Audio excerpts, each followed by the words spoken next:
최백은의 이게 경제다. 경제 이야기를 쉽고 명쾌하게 풀어보겠습니다. 건국대학교 최백은 교수와 함께합니다. 교수님 안녕하세요. 네, 안녕하세요. 네, 이야기를 나누기 앞서서 제가 택시를 탔는데 택시 기사님이 어떤 영상을 굉장히 열심히 보고 계시더라고요. 그래서 봤더니 교수님 영상을 꼭 다 챙겨본다고. 그래요? 그렇게 하면서 네, 감사하네요. 네, 굉장히 유명한 분이라고 말씀하셔서 제가 같이 방송합니다. 이렇게 말씀을 네, 드리기도 했는데 오늘 이야기를 또 나눠보도록 하죠. 예. 우리가 UN 무역개발회의 설립 이래 최초로 개발도상국에서 선진국 지위를 인정받은 나라가 됐습니다. 예. 그 이미 지난주 교수님께서 말씀을 해주셨는데 이게 마냥 기뻐해야 할 일인가 이런 문제 제기가 또 나오고 있어요. 그 이유가 개도국으로서의 혜택이 사라지고 또 선진국으로 분담금을 내야 되기 때문에 실익이 없는 거 아닌가 이런 우려들 때문인 것 같은데 어떤가요? 예, 맞습니다. 우리가 이제 그러니까 그동안에 우리는 이제 무역을 가지고 성장도 하고 먹고 살아왔던 나라로 이게 우리가 인식이 돼 있잖아요. 네. 그래서 이제 우리가 세계 무역에 있어서 선진국에 비해서 개도국들은 상대적으로 그래도 좀 혜택을 좀 받아왔던 것들이 있습니다. 네. 그래서 이제 우리가 선진국으로 가게 되면은 이제 개도국 이제 혜택이 없어지는 게 아니냐 이제 이렇게 이제 우려하는 게 한 부분인데요. 이 개도국이었을 때 혜택은 어떤 것들이 있었어요? 그러니까 예를 들면 이런 거죠. 관세에 있어서 우리가 이제 쌀 시장 이제 그러니까 개방 같은 거라든가 우리가 경쟁력이 취약한 부분들에 대해서 좀 이제 산업을 보호해 줄 수 있는 시간을 좀 이제 얻는다든가 아니면 이제 뭐 관세율을 그러니까 우리가 좀 이제 상대적으로 선진 국가들보다 좀 이제 높일 수 있는 거라든가 이런 여러 가지들이 있는 거죠. 네네. 가격 경쟁력 같은 것들이 아무래도 조금 안 될 수 있으니 그런 것들을 좀 해준 거군요. 네. 예, 그렇죠. 그러면 이제 근데 이 문제가요. 이걸 다루는 데가 WTO라고 세계 무역기구잖아요. 네. 근데 이 WTO에서 우리가 개도국 지위를 2019년에 이미 졸업했어요. 네. 이게 일반 국민들한테 안 알려져 있는 건데. 이번이 아니라 2019년에 이미. 19년에 이미 그러니까 한국은 더 이상 개도국이 아니다. 네. 왜 그러냐면 IMF라든가 OECD에서 이미 선진국으로 우리가 분류가 되어 왔거든요. 네. 이번에 그러니까 유일하게 남았던 데가 유엔에서만 그러니까 개도국으로 남아 있었던 거예요. 네, 그러니까 여러 군데서 각각의 기준을 정해서 개도국 선진국을 나뉘는데 WTO에서는 2019년에 됐던 거고 유엔 무역개발회의에서는 이번에 된 거고 그런 거군요. 그렇죠. 네. 그러니까 우리가 사실상 보게 되면 경제 규모가 세계 10위고요. 네. 그리고 이제 1인당 소득도 그러니까 우리가 3만 달러 되고 그러니까 근데 그러면서 우리가 개도국이라고 얘기하기에는 뭔가 좀 어색한 건 있었었죠. 네. 이제 그랬는데 이제 그러니까 이미 그래서 2019년도에 무역에 있어서 혜택은 이미 우리가 졸업을 했다는 것을 그렇기 때문에 추가로 그러니까 우리가 뭐 더 그러니까 이 불이익을 보는 건 없다 무역에 있어서. 이미 2019년에 된 거기 때문에 이번에 지위 인정 받았다고 해서 뭐 추가로 혜택이 사라지고 뭐 이런 것들이 더 없다고요. 네. 예. 그걸 한 가지 지적하고 싶고요. 두 번째는 이제 유엔에서 선진국 되게 되면 유엔에 있어서 그러니까 소위 선진국의 어떤 격에 맞는 이제 이 역할을 또 좀 해야 되는 건데요. 근데 이제 거기에 이제 긍정적인 측면은 잠깐 가고 이제 우리가 이제 흔히 걱정하는 게 분담금, 선진국들이 분담금을 내고 개도국한테 그러니까 우리가 지원도 해주고 뭐 이렇게 하잖아요. 근데 우리나라가 OECD에서 6번째로 그러니까 이미 지원금을 많이 내는 나라입니다. 이미 네. 예. 왜 그러냐면 OECD에서 선진국이다 보니까는 이 공여 국가라죠. 공여한다고 해서 이제 수진 국가나 개도국에 대해서 어려운 국가들에서 이제 우리가 투자 지원도 해주고 많은 이제 현금 지원도 해주고 이제 이런 것들이 있는데 6번째로 이미 많이 하고 있는 나라예요. 네. 그리고 이제 제가 이제 하나 이제 비유적으로 얘기한다면 우리가 이제 그러니까는 어려웠을 때 자녀는 그러니까 뭐 이렇게 아들 딸이 있는데도 불구하고 자녀가 커가고 있는데도 작은 방을 그러니까 뭐 2개짜리에서 이렇게 살다가요. 작은 집에서요. 살게 돼가지고 아이들한테 각각 이제 방을 못 줬었어요. 안타깝게도요. 그런데 우리가 이제 좀 이제 여유가 생겨서 방을 이제 한 1,000여 개 있는 데로 이제 우리가 집을 좀 더 넓혀서 갔을 때 어떤 문제가 생깁니까? 관리비가 증가할 거 아닙니까? 집이 커지니까, 네. 그렇죠. 관리비 증가한다고 해가지고 우리가 그 넓은 데로 안 옮겨갈 거냐고요. 그렇죠. 그러면 그 아이들한테 각자 방을 하나씩 줄 수가 있는데, 아이들이 커가면서 이제 남자의 여자의 이렇게 트이기 때문에 각자 방이 필요하고 그래가지고 줘야 되는데, 그거를 우리가 관리비 부담이 증가한다고 해서 글로 이사 안 갈 거냐고요. 갈 수 있는데. 어떻게 보면 그런 거랑 같네요. 뭐 소득이 늘어나면 세금이 많이 내는 건데 그 세금 무서워서 소득 그럼 안 벌래? 이거랑 같은 거네요. 네, 적절한 비유입니다. 그다음에 이제 우리가 선진국이 됐을 때 보는 우리가 유무형의 이익이 굉장히 많습니다. 가장 중요한 게 뭐냐면요. 유형적인 이익이 중에 뭐냐면은 우리가 국제사회는 여전히 뭐냐면은 선진국, 즉 강대국 중심으로 그러니까 이게 움직여가고 있어요. 네. 그럼 선진국들이 그러니까 소위 말해서 국제사회에 필요로 하는 많은 규칙들을 그러니까 설정하는, 만드는 국가들인 거예요. 네네. 근데 그 규칙을 만들어가지고 개도국들한테는 그러니까 이 규칙대로 그러니까 수용하고 따라라 이렇게 가는 거거든요. 네. 예? 근데 우리가 선진국이 되게 되면은 우리 목소리를 반영시킬 수가 있는 거잖아요.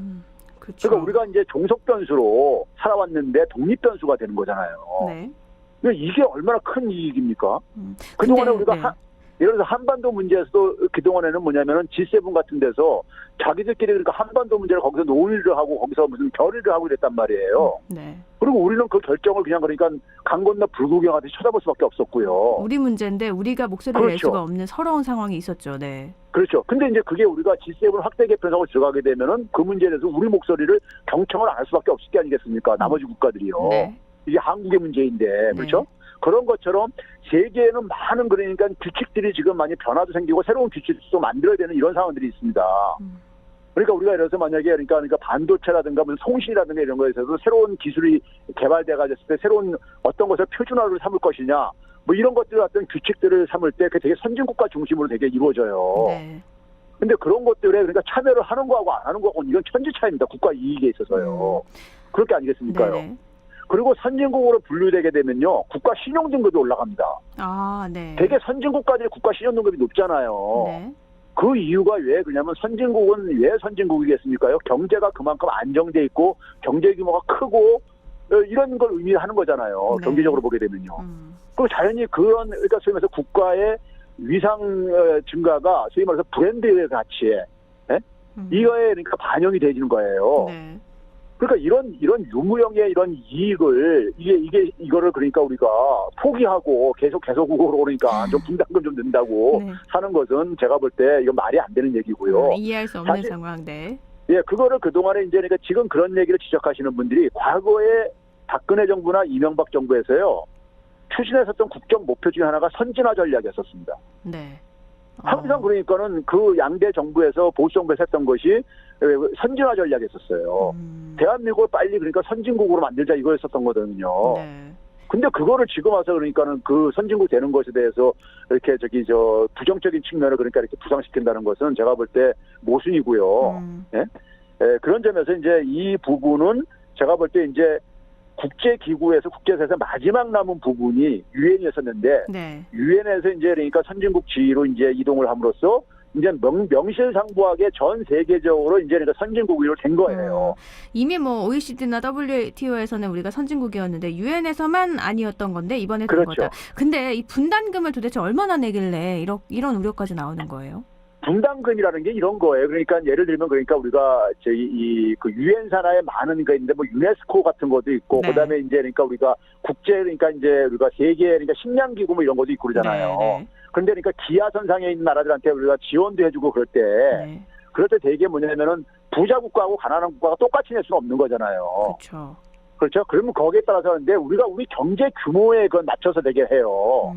무조건 되고 이제 그러니까 하는 게 아니라 네. 경제 규모가 잘 살게 되면은 조금 더 내는 거예요. 그러니까 이제 여유가 생겼으니까요. 네. 이거를 뭐 유엔에서 딱 정해서 이만큼 내라 이런 게 아니라 경제 규모에 그렇죠. 따라서 그 나라가 알아서 정해서 내는 건가요? 그렇죠. 예. 그 되게 이제 그것도 다 이제 협상을 하고 다 그러죠. 네네. 예. 이 분담금 때문에 실익이 없다는 거는 정말 어떻게 보면 이 분담금 그러면 계속 개도국으로 있어야 되냐 이건 말이 안 되는 얘기라고 하셨는데 그렇죠. 네. 예. 근데 세계 속에서 이제는 모든 곳에서 다 우리나라가 선진국이라고 말하고 있는 거잖아요. 그만큼 위상이 확 달라졌는데 그 이유는 역시 코로나인가요? 맞습니다. 우리가 이제 최근에 보게 되면은 지난 1년 사이에요. 네. 많은 변화가 지금 발생을 하고 있어요. 발생을 하고 있는데 한번 봐보세요. 이게 이제 그러니까 우리가 왜 갑자기 이런 변화가 생겼는가. 지난번에 제가 이제 수출이 상반기에 폭발적으로 증가하는 거. 네. 이것도 이제 그러니까는 왜 갑자기 대한민국 상품이 갑자기 무슨 뭐 이렇게 좋아질 이유가 없는데 1년 사이에. 네. 이런 얘기 했잖아요. 네네. 그럼 이 상황 속에서 우리가 지금 코로나 전후 상황 속에서 변화가 발생하는데 이게 뭐냐면 이게 사실 길게 보게 되면 2년 전으로 거슬러 올라갑니다.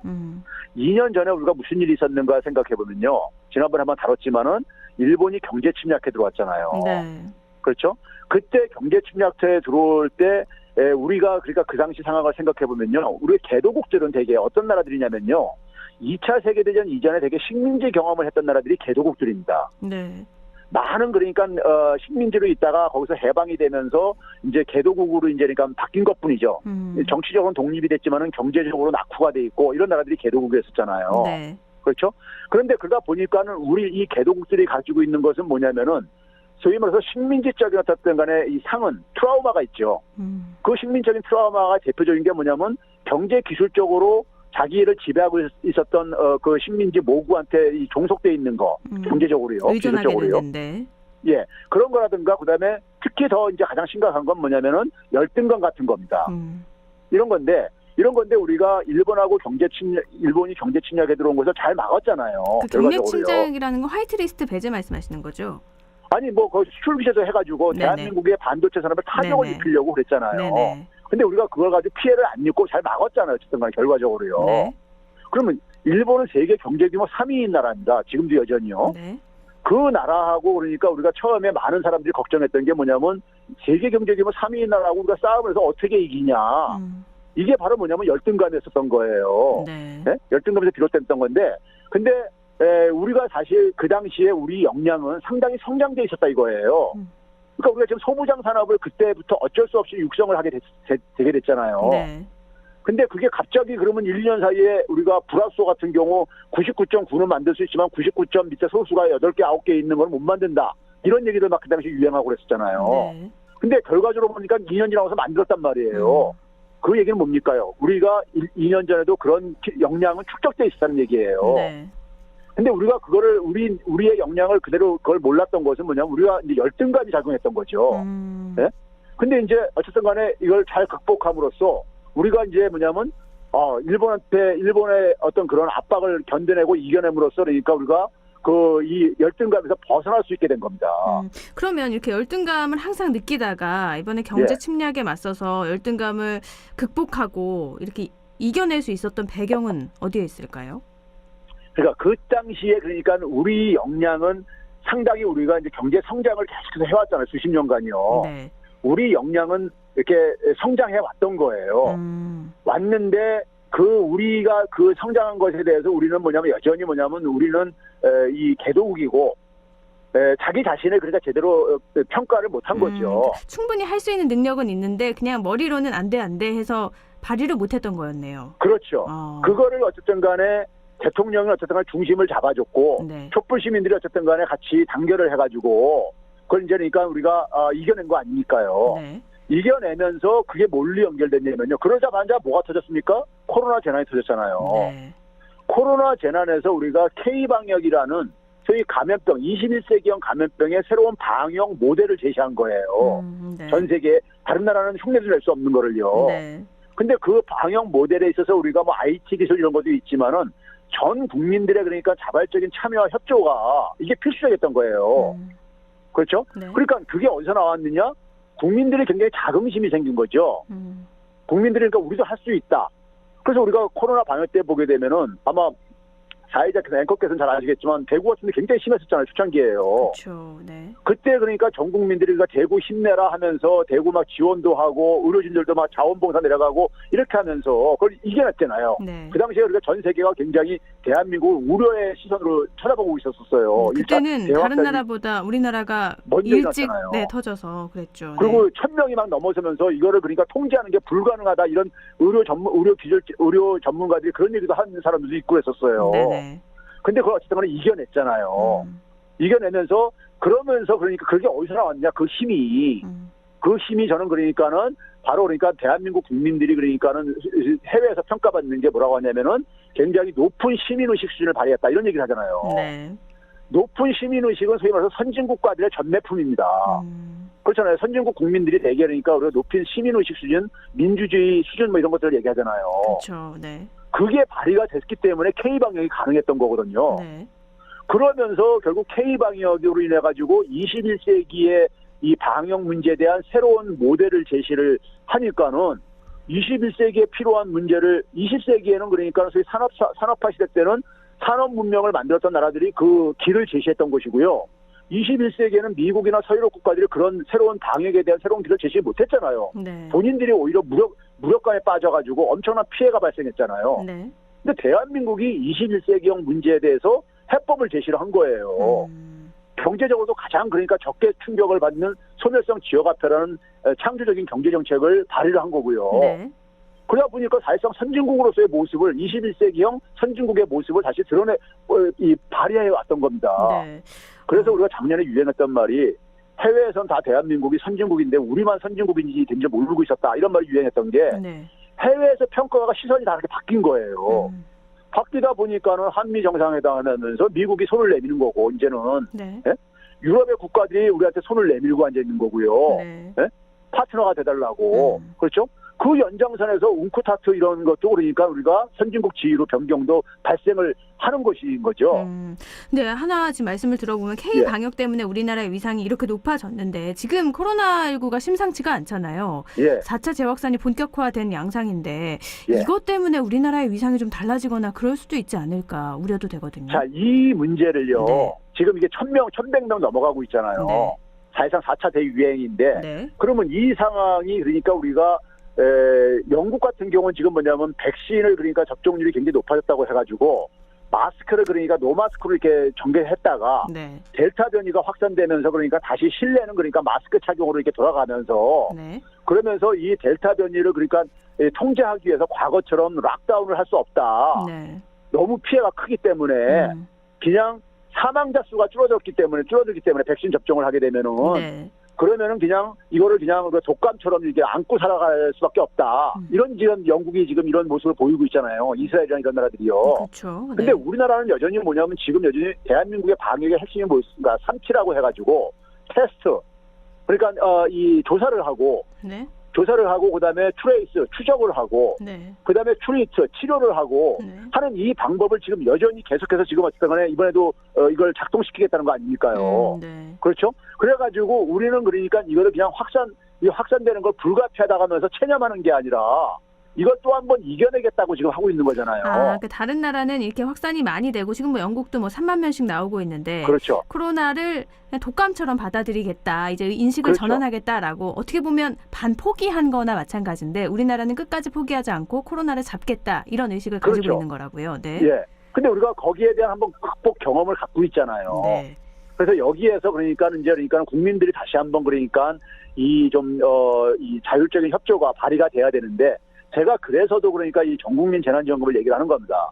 국민들 사기 이것도 가구 이런 효과들도 있고 그렇기 때문에 그런 얘기도 하는 건데요. 국민들이 굉장히 헌신적으로 사실 협조가 돼야지만 이게 가능한 거예요.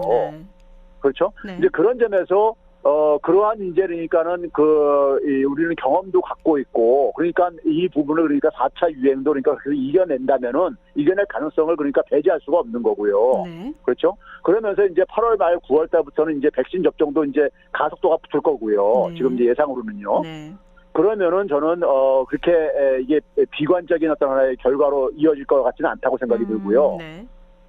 그런 점에서 이제 그러니까는 K 방역은 여전히 유효하고 작동하고 있다고 저는 이제 평가하고 싶습니다. 코로나와 함께 떼놓을 수 없는 게 또 이 재난지원금 방식이잖아요. 이거는 여전히 논란이 벌어지고 있는데 그래서 또 안다릴 수도 없는 것 같아요. 교수님께서는 대한민국의 기득권이 선진국 대한민국에 적응하지 못하고 있다 이렇게 보시죠. 그러니까 이게 이제 뭐냐면은 우리가 사실 어떤 특권이라는 것은 사실 선진국 사회에서는 그렇게 특권이라는 것이 이렇게 노골적으로 이렇게 작동되지가 않습니다.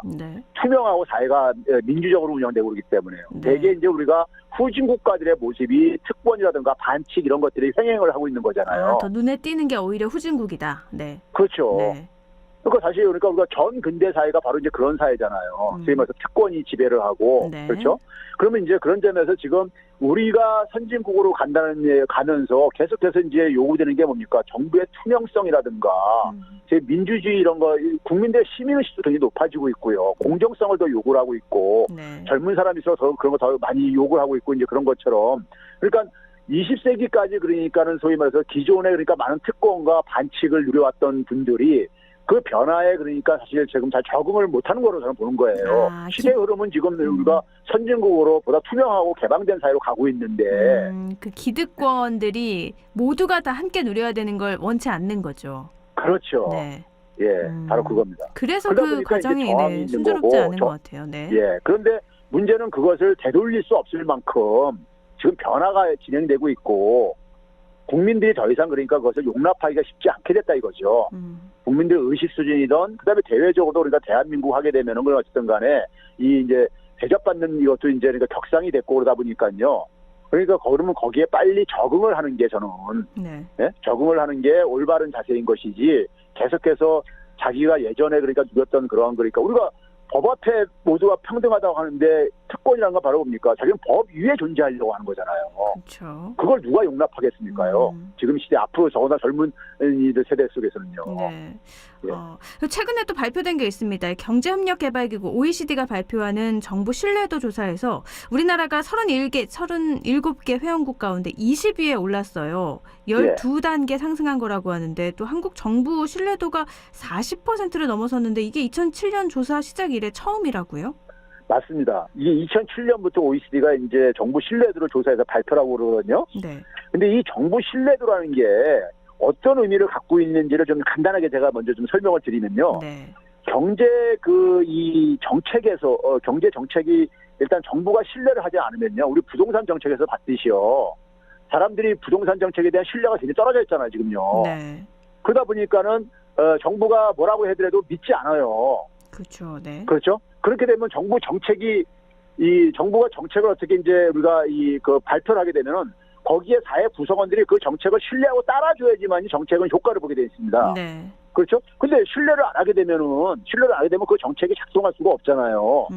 그렇죠? 네. 그런 점에서 정부에 대한 신뢰도는 굉장히 중요합니다. 여러 가지 점에서요. 나라를 이끌어가는 데 있어서 정부 신뢰도는 그럼 굉장히 큰 역할을 하는 거네요. 그렇죠. 사회 응집력을 그러니까 유도해낼 수 있는 것이고요. 네. 그렇잖아요. 네. 정부를 못 믿겠다고 하면 각자가 각자 도생하는 방식으로 이렇게 살아다 보면 굉장히 질서가 형성도 안 되어지고 그러잖아요. 네. 그렇죠. 그런 점에서 정부 신뢰도는 굉장히 중요합니다.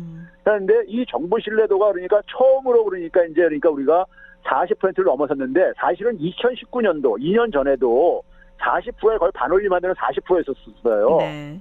근데 이게 이제 그러니까는 2017년도 지금 2021년도 이 조사는요. 언제 거냐면은 사실 2020년도 자료를 가지고 이걸 계산해서 만든 겁니다. 아, 네. 작년 거군요. 네. 예, 그러니까 2017년도에 우리나라가 37개 국가 OECD 회원 국가 중에 32위라는 것은 거의 그러니까는 저기 하위권 국가라는 얘기잖아요. 네. 근데 그 당시가 2016년도 자료예요.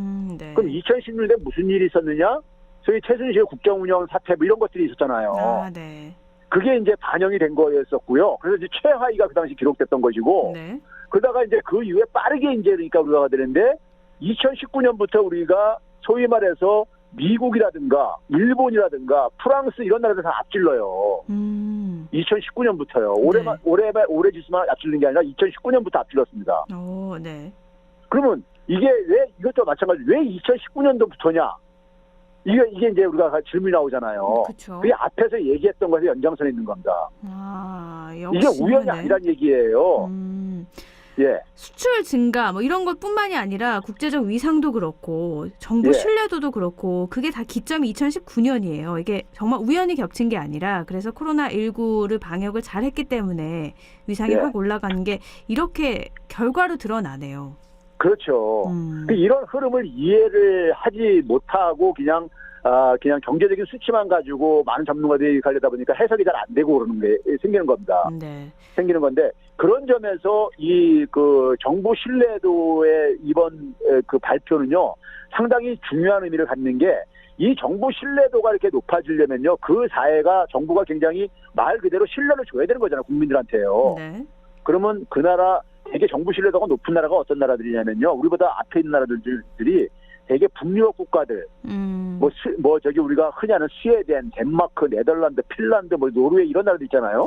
흔히 이걸 보면 행복 지수가 높은 나라들이네요. 복지가 잘 되고. 이런 나라들의 공통점이 뭐냐면요, 인구가 작지요. 네. 영토도 작고요. 네. 이런 나라들은 기본적으로 뭐냐면은 정부가 운영하기가 쉽습니다. 좀 직접 민주주의도 가능하고 네. 그렇기 때문에 굉장히 투명하게 운영되죠. 사회가 굉장히 투명성이 높지요. 네. 이런 나라들이요. 그러니까 이런 우리보다 앞에 있는 나라 중에서 인구 규모라든가 경제 규모가 우리랑 비슷하거나 높은 나라가 독일하고 영국 정도, 영국이 바로 우리 앞에 있어요. 거의 비슷해요. 아, 얼때 듣기로는 정부 신뢰도 하면 선진국에 높겠거니 했는데 미국이나 일본 이런 데도 우리보다 낮고 호주가 우리보다 2등급이 낮아요. 일본이 3등급이 낮고 프랑스는 6등급이 낮고요. 네. 미국은 한참 낮습니다. 그러면 이게 우리보다 앞에 있는 나라들이 대개 이런 북유럽 국가들, 인구 소국가들인데 그러니까 이들 나라들을 제외하고 이들 나라에서 그러니까 이게 됐던 게 바로 뭡니까요? 정부의 투명한 이들 나라의 공통점이 뭐냐면 민주주의 수준도 굉장히 높은 나라들이에요. 네. 민주주의 수준이 높다는 얘기는 그만큼 뭐냐면은 국민들이 그러니까는 사실 이 의사결정 과정에 투명하고 거기에 잘 자기들의 의견들이 반영되고 있는 얘기 아닙니까요? 네, 그렇죠. 그렇죠? 네. 그러면 이런 나라들은 인구가 작은 게 장점도 있지만은 우리나라가 민주주의에 있어서요 상위 10%에 진입한 게 그것도 2019년부터입니다. 기점이 다 2019년이군요. 그 전까지는요 우리가 뭐냐면 일본뿐만 아니라 대만보다도 밑에 있었어요. 네. 민주주의 수준이요. 네. 30몇 위 국가로 있었는데 네. 우리가 지금은 뭐냐면 10위권 대로에 진입을 했고 우리보다 앞에 있는 나라는 아까도 했지 이 북유럽 국가들 정도예요. 민주주의 그러니까 수준이라고 하면 네, 신뢰도랑 연관이 되네요. 네. 그렇죠. 그러니까 이게 모든 게 다 맞물려서 이게 지금 나타나고 있는 현상이고 그 결과가 올해 그러니까는 이 선진국 지위로 이게 올라가는 것도 결과가 자연스러운 거라 이겁니다. 이게. 네. 해외에서 볼 때는 대한민국이 이렇게 변화하고 있는 겁니다. 한국을 G7에 가입시키는 걸 반대했던 일본의 논리 중에 하나가 유엔에서 한국 개도국 지위였잖아요. 예, 네, 맞습니다. 이제는 이런 것도 그러면 다 해결이 돼서 더 이상 반대할 수도 없는 명분이 거죠. 없죠. 네. 예. 그러니까 유엔이라는 게 우리가 그나마 IMF나 OECD보다도 더 국제사회를 대표하는 국제 기구잖아요. 네. 지구상의 모든 나라가 사실 회원국을 가입하고 있으니까요. 네네. 그럼 여기서 그러니까 더 이상 이제 개도국이 지위가 없어지고 선진국이 됐다는 얘기는 나머지 국제기구에서 다 선진국인데 대한민국을 그러니까 이제 이런 더구나 세계 경제 규모에서도 그랬을 때 거기서 반대할 이제 그러니까 명분이 없어지는 거죠. 그래서 웅크사태에서 선진국가들이 받아들인 이유도 저는 그런 것도 작용을 했을 거라고 봐요. 그러니까 G7을 지금 뭐냐면 재편하고 싶은 게 지금 미국이나 전통적인 그러니까 서유럽 국가들의 지금 생각이에요. 왜 그러냐면 그것만 가지고 자기들끼리만 가지고는 이게 해결이 잘 안 되고 그러니까는 실질적인 그러니까는 좀 힘을 발휘하려면은 대한민국하고 좀 호주라든가 이런 나라들이 좀 더 들어오는 것이 그만큼 경제력이 많이 분산화되고 그랬으니까요. 네. 들어오는 것이 실질적인 역할을 할 수 있다고 보는 건데 일본은 그냥 그러니까 쓸데없는 그러니까는 이 소위 말해서 혐한 감정 이런 것 때문에 정치적인 논리로 가는 건데 그게 이제 그러니까는 국제사회 속에서 계속 그렇게 혼자 고집을 피우게 되면은요 오히려 그럴수록 자꾸만 고립화만 돼버리죠. 그러니까 어떻게 보면 비합리적인 그러니까 이 고집을 피운다고 이렇게 자꾸만 이렇게 궁지에 몰릴 수밖에 없다고 저는 봅니다. 이제는 고집 피울 명분도 없어졌으니까 일본도 뭐라고 할 말이 없지 않을까 싶기도 그렇습니다. 한데. 알겠습니다. 오늘 여기서 마무리 짓죠. 말씀 고맙습니다. 네, 감사합니다. 네, 최백은의 이계경제다 건국대학교 경제학과 최백은 교수와 함께 우리나라의 위상 변화에 대해서 이야기를 나눠봤습니다.